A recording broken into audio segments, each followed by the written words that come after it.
Elite Organisation, cabinet référence pour faciliter vos démarches Lean et améliorer vos performances, vous présente le 18h Éco.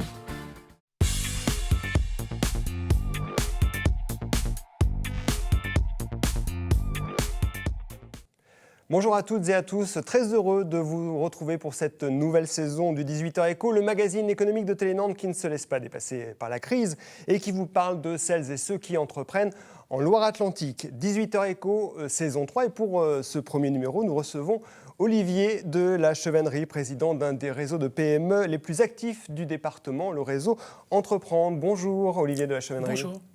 Le réseau Entreprendre Atlantique qui organise sa fête annuelle ce jeudi sur l'île de Nantes. Près de 700 acteurs économiques invités. On reviendra tout à l'heure avec vous sur la force de ce réseau qui accompagne des créateurs et des repreneurs d'entreprises. Mais vous avez aussi une autre casquette. Vous êtes le patron de Sigmatel, une entreprise d'électricité fondée en 2004. On en parlera également tout à l'heure. Mais on commence par quelques actus picorées dans cette semaine économique. Tout d'abord, l'arrivée à Nantes d'un site web très connu, le site La Fourchette, un service de réservation de restaurants en ligne racheté en 2014 par le géant américain TripAdvisor. Ils sont même capables de s'offrir des spots de pub à la télé, on le voit. Après Paris, La Fourchette a décidé d'ouvrir un bureau à Nantes dédié à la R&D. Pourquoi Nantes? La proximité avec Paris et la certitude de recruter avec, à Nantes, je cite le patron, un tissu économique et universitaire dense et de bon niveau. Voilà pour La Fourchette qui s'installe à Nantes. Autre actu de la semaine, une nouvelle déduction fiscale pour les entreprises, une mesure exceptionnelle de suramortissement décidée par le gouvernement. Les entreprises pourront appliquer une décote de 40% en plus de l'amortissement classique, ce qui les conduira à payer un peu moins d'impôts sur les sociétés. Pour en bénéficier, une condition tout de même, il faut investir dans du matériel, des outils, avant le 14 avril 2016. Olivier de la Chevannerie, est-ce que c'est une bonne mesure, cette mesure du gouvernement ? Mais c'est tout à fait intéressant pour les entreprises qui ont beaucoup d'investissements à faire. C'est une façon comme une autre de les pousser à les faire maintenant.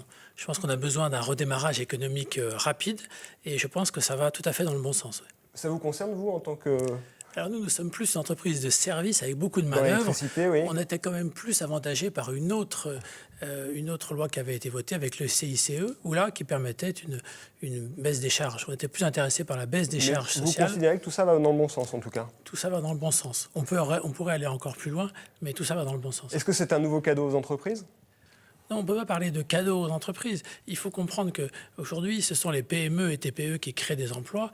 Et si on veut redonner confiance aux PME et aux TPE, il faut absolument qu'on leur fasse des bons signes. Et je pense que ces deux petits sujets sont des bons signes pour rassurer les chefs d'entreprise et leur donner encore envie de recruter. Allez, autre actu de la semaine, Terrena, toujours aussi gourmand, la coopérative agricole d'Ancenis veut se rapprocher de Maïsadour, un producteur de semences du sud-ouest. Le mariage pourrait être officialisé à l'été 2016. Après la viande bovine et le maraîchage, Terrena poursuit sa stratégie d'alliance et de mutualisation pour devenir un acteur agricole majeur à l'échelle européenne. Et puis on termine cette revue d'actu avec cette drôle d'initiative. Ça s'appelle la Meule Bleue, rien à voir avec la couleur de ma chemise. Une course en Vendée entre Chaland et Noirmoutier. Ça se passe le samedi 19 septembre. 400 chefs d'entreprise de toute la région mobilisés. Des Vendéens surtout, mais aussi des patrons de Loire-Atlantique qui vont piloter de vieilles mobylettes bleues.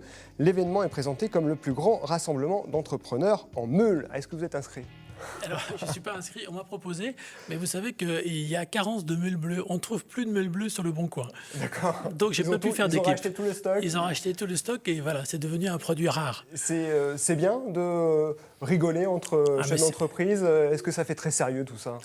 Mais ce qui est super, si vous voulez, c'est d'avoir des gens qui sont sérieux, mais qui ne se prennent pas au sérieux. Donc, on arrive à créer des événements avec des méthodes quand même de chez d'entreprise, que c'est une grosse organisation, et en même temps d'arriver à quelque chose qui est vraiment tout à fait sympathique. Allez, on enchaîne désormais avec la rubrique Objectif Emploi.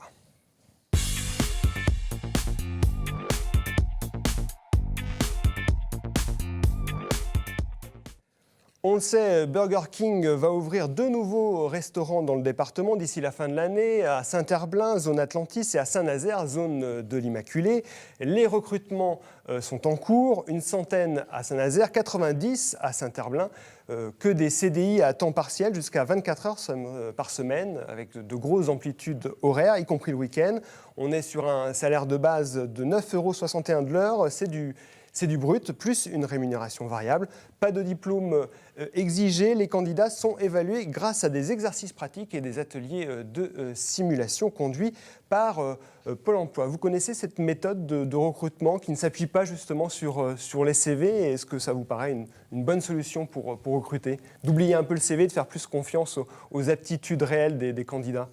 Oui, alors j'en ai entendu parler, je ne l'ai pas pratiqué moi-même, mais ce que je trouve intéressant, c'est qu'on peut chercher dans les candidats leur vrai potentiel et non pas ce qui est écrit sur leur CV. Ça dédouane un peu ceux qui ont des difficultés de formation et qui arrivent sur le marché de l'emploi finalement avec beaucoup d'envie mais peu de diplômes. Alors si vous êtes intéressé, vous qui nous regardez, par ces offres d'emploi proposées par Burger King, un numéro de téléphone, le 02 51 83 69 70, c'est la plateforme Vocation de Pôle emploi à Nantes. Par mail, vous recevrez ensuite une invitation pour une réunion d'information. Je vous emmène à présent, Olivier de la Chevannerie, du côté du vignoble nantais, à Ancenis, précisément à Saint-Géréon. C'est là qu'est née une petite société, il y a 3 ans, montée par 2 jeunes gens à la sortie de leurs études de commerce. Une société totalement dédiée à l'export.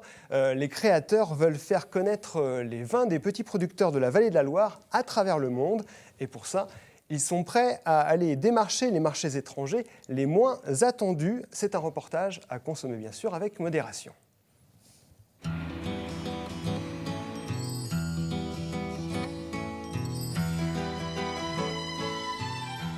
Pierre Guindon connaît la musique. Cela fait plus de 40 ans qu'il exerce le métier de vigneron sur ce domaine de Saint-Géréon, près d'Ancenis. Un domaine dans sa famille depuis 1903, à 2 pas de la Loire. Dans une zone multicépage, avec donc le melon de Bourgogne décliné en appellation Muscadet Coteaux de la Loire, et puis dans l'appellation Coteaux d'Ancenis, des gamay, donc c'est l'espace où nous nous trouvons, et puis du pinot gris qui chez nous à Coteaux d'Ancenis s'appelle Malvoisie et qui est un produit avec un petit peu de sucrosité. Rouge, blanc ou rosé, Pierre Guindon exporte plus de 50% de ses vins à l'étranger, une part à l'international qu'il cherche encore à augmenter avec l'aide de France Overseas. Une belle récolte cette année. Oui, ça s'annonce bien. Pour l'instant, les voyants sont au vert.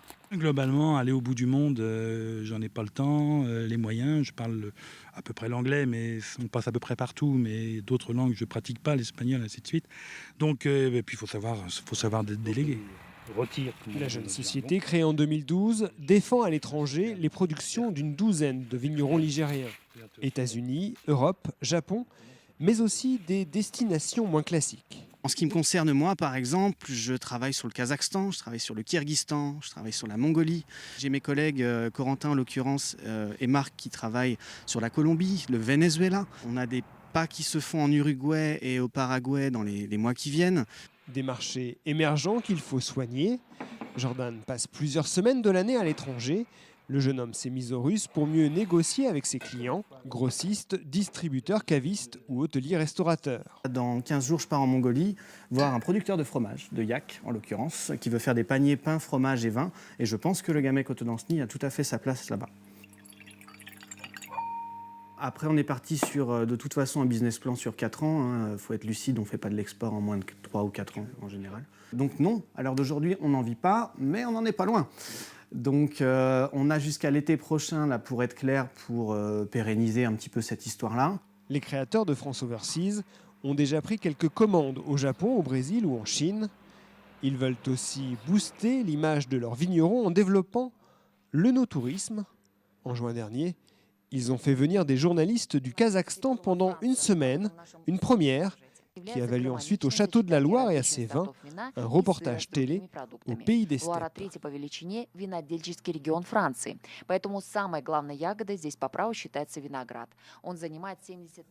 Voilà pour ce petit détour par le Kazakhstan. On arrive à la dernière partie de notre émission avec notre invité, Olivier de la Chevennerie. Je vais vous présenter à présent un petit peu plus. Vous avez tout juste 50 ans, vous avez une formation d'ingénieur obtenue à Paris, ingénieur en génie électrique et électronique. Vous avez d'ailleurs fait toute votre carrière dans ce secteur d'activité avant de créer en 2004 votre propre société Sigmatel à Saint-Herblain. Qu'est-ce qui vous a conduit à vous lancer? Quel a été l'élément déclencheur? Je pense que depuis le début de ma carrière, j'avais compris que c'était le métier d'électricien que j'allais choisir. Et je me suis rendu compte que plus ça allait, plus on monte dans la hiérarchie dans les grands groupes et que ça ne m'intéressait plus. Et je voulais vraiment avoir un projet où il y aurait du management en direct, de l'opérationnel. Et c'est pour ça que je me suis lancé. J'ai bénéficié d'une opportunité de vente. Et voilà, je suis parti et je me suis lancé. J'en avais l'envie depuis toujours. Et vous l'avez fait donc en 2004. Aujourd'hui, Sigmatel, c'est 20 millions d'euros de chiffre d'affaires, 160 salariés, une activité donc dans les métiers de l'électricité, courant fort et courant faible pour les spécialistes. Vous travaillez, vos clients, ce sont des entreprises surtout. Alors essentiellement des constructeurs de bureaux, promoteurs, des industriels et des collectivités locales, des hôpitaux, des cliniques, enfin tout ce qui est tertiaire, industriel et un peu logement collectif aussi. Et depuis quelques années, vous avez un petit peu changé votre stratégie, votre activité. Vous l'orientez davantage sur la maintenance aujourd'hui. Voilà. Pour quelles raisons ? Alors sur le service, en fait, depuis 2009-2010, on traverse une crise profonde quand même de la construction neuve, c'est-à-dire que des usines, ils sont construits très peu, des bureaux, ils sont construits pas beaucoup, et finalement, on s'est rendu compte que le cœur de nos métiers, qui était la construction neuve, était en train de péricliter, qu'il fallait qu'on change de business model. Et alors, il n'y a pas de nouvelles usines, par contre, il faut entretenir les anciennes usines. Et donc, on s'est penché sur ce marché de l'entretien, de la maintenance, et on a eu raison, parce que 5 ans après, c'est devenu le cœur de notre métier. On fait essentiellement du service. 100% de votre activité ou pas 100%, mais on est passé de 20% il y a 5 ans à aujourd'hui, ça fait 60%. C'est un gros changement de stratégie. Comment l'ont vécu vos équipes en interne ? Alors c'est vrai qu'on est passé de métier d'ouvrier sur un gros chantier à technicien de maintenance. Et donc il a fallu accompagner tous ces ouvriers pour qu'ils deviennent de vrais techniciens. Alors on a fait de la formation, beaucoup de formation interne. Et vraiment, aujourd'hui, avec le recul, ça s'est passé, on ne peut mieux. Oui, il n'y a pas eu de crise interne, justement de conflit au sein de vos salariés ? En fait, il y a eu quelques départs, 2-3, de gens en fait, qui ne se retrouvaient pas dans le métier de technicien de maintenance. Donc, ils ont été chercher ailleurs des métiers de chef de chantier sur des gros chantiers. Bon, voilà, c'était un peu triste, mais globalement, on a eu plutôt plus de réussite que de départ. Alors, vous êtes également, on l'a dit tout à l'heure, président du réseau Entreprendre Atlantique, un réseau de chefs d'entreprise qui existe depuis plus de 15 ans maintenant, ici dans notre département. C'est une des associations régionales d'un mouvement né il y a près de 30 ans dans le Nord, initié par la famille Muliez. Le principe, il est résumé dans cette phrase, pour créer des emplois, créons des employeurs. C'est bien ça. Vous aidez en fait les créateurs, les repreneurs d'entreprises. Alors, puisque vous souhaitez citer une phrase, il y en a une deuxième qui est qui mieux que des chefs d'entreprise pour accompagner d'autres chefs d'entreprise. En fait, le réseau Entreprendre, c'est un réseau de chefs d'entreprise qui accompagne des créateurs et repreneurs d'entreprises dans les 2 premières années de leur projet. On les accompagne de plusieurs façons. On leur prête de l'argent. On a un prêt moyen de 35 000 €. On les accompagne, un chef d'entreprise va les accompagner personnellement. Et puis, ils font partie d'un club de lauréats où ils vont retrouver d'autres chefs d'entreprise qui sont dans les débuts de leur projet pour pouvoir se rencontrer régulièrement. Et une des conditions, c'est que ces nouveaux chefs d'entreprise créent des emplois. Oui. Et c'est le cas. Combien d'emplois a créé depuis 15 ans maintenant au sein de Réseau Entreprendre Atlantique ? Alors, en fait, grâce à votre soutien, votre accompagnement ? On est extrêmement fiers parce que la moyenne de création des lauréats de Réseau Entreprendre, depuis sa création donc en 99 à Nantes, elle est de 20 emplois. 20 emplois en moyenne par entreprise. Oui. Des emplois pérennes qui durent dans le temps. Oui, des emplois pérennes. Oui, son entreprise. Au niveau pérennité de l'entreprise, on est à 92% à 3 ans de pérennité de l'entreprise. Ce qui est au-dessus largement de la moyenne de survie des entreprises naissantes. Voilà, en fait, en France, la moyenne est de 55%, et nous, on est qu'à 92%. Ça veut dire que le message qu'on peut passer, c'est que les entreprises accompagnées ont finalement le double de chances de réussir que les entreprises non accompagnées. Alors, vous avez parlé de 20 emplois par entreprise, ça fait grosso modo, si on prend un total, plus de 6 000 emplois, c'est ça, Oui, c'est ça, depuis ouais. une quinzaine d'années. Les Bras-Bajois vous rétorqueront, c'est finalement une goutte d'eau face au chômage massif qu'on connaît aujourd'hui. Oui, alors, vous savez, on crée quand même, on accompagne des PME et des TPE. Ça veut dire qu'on a certains de nos lauréats qui ont embauché plus de 150 personnes. Donc, c'est un vrai travail de profondeur qu'on fait avec des gens qui eux-mêmes, après, deviennent membres et viennent nous aider et accompagnent eux-mêmes d'autres chefs d'entreprise. Donc, non, c'est pas du tout, c'est significatif sur le développement économique nantais. Et alors, vous avez de plus en plus de lauréats. Je crois qu'au début, c'était une vingtaine. Aujourd'hui, c'est 40 lauréats par an. C'est quoi? C'est la crise économique qui explique cet engouement pour la création, pour la reprise? Non, pas du tout, pas du tout. Si vous voulez, le lauréat, le repreneur, il a en lui son projet de reprise ou de création. Donc, il ne regarde pas la conjoncture économique. Donc, ce n'est pas du tout la conjoncture économique qui augmente le nombre de créateurs et de repreneurs. Et heureusement. Vraiment? Ah, c'est sûr. C'est certain. C'est-à-dire qu'aujourd'hui, quand on parle de la crise économique qui augmenterait le nombre de créations d'emplois, on parle des auto-entrepreneurs. Mais nous, on ne s'intéresse qu'aux projets qui créent des emplois. Donc, ce n'est pas du tout le taux de chômage qui fait qui, en augmentant, augmenterait le nombre de créations, au moins des entreprises qu'on accompagne. La personne, elle a ça en elle. Elle veut créer son entreprise. Donc, et parfois même, j'en connais qui ont démissionné pour créer leur entreprise. Alors, vous allez avoir cette fête annuelle du réseau jeudi sur l'île de Nantes, un grand moment de convivialité. C'est aussi montrer la force de votre réseau. Plus de 700 personnes attendues lors de cette fête annuelle. Est-ce que vous êtes un réseau d'influence aujourd'hui sur la place nantaise? Est-ce que vous êtes écouté, peut-être plus que d'autres associations, par les collectivités, notamment les pouvoirs publics? Oui, je pense effectivement que les collectivités pouvoirs publics nous aiment bien parce qu'on a apporté la preuve que voilà, on savait faire, on savait travailler pour le développement économique d'un territoire, on savait ce qu'il fallait, on savait comment accompagner les entreprises pour qu'elles créent des emplois.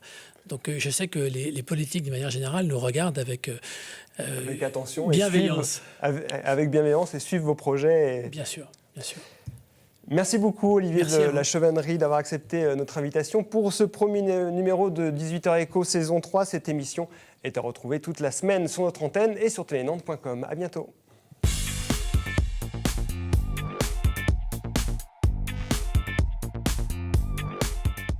Le 18h Éco vous a été présenté par Elite Organisation, cabinet référence pour faciliter vos démarches lignes et améliorer vos performances.